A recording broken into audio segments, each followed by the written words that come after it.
The world around me was a constant blur. The clock on the wall ticked relentlessly, each second echoing through my mind. I sat in my dimly lit living room trying to piece together the fragments of my day. Lately, time seemed to slip through my fingers, entire hours disappearing without a trace. Tonight, it was different.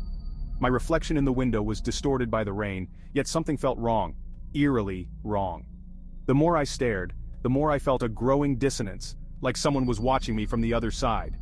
Shaking off the unease, I turned away, but the sensation lingered, chilling me to the bone. Then, it happened again. The blackouts.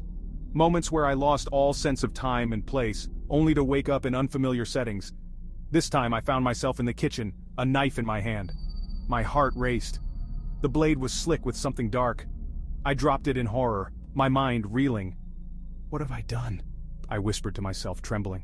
Suddenly, a whisper echoed through the room. "Not what have done, but what have done."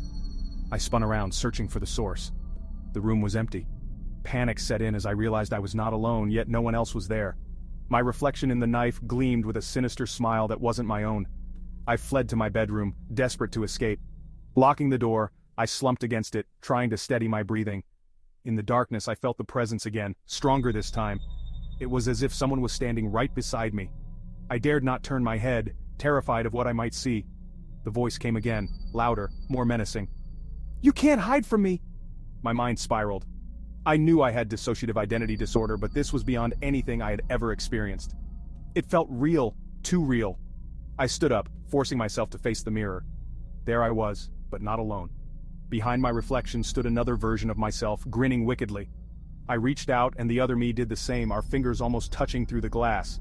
Then, in a horrifying revelation, I understood. The person I had become during the blackouts wasn't a different personality.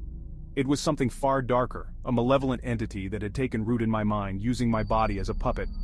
And it had plans. As the realization dawned, the entity spoke once more, its voice blending with mine. "We are one now. Forever." With a sinister laugh, my reflection reached through the mirror, pulling me in. I screamed, but no sound escaped. The world went black. When I awoke, I was no longer in control. I watched helplessly from the depths of my mind as the entity moved my body, a silent observer trapped in my own horror. In the end, it wasn't me who was afraid of losing control. It was the world that should have been afraid, because now, something far worse had taken my place.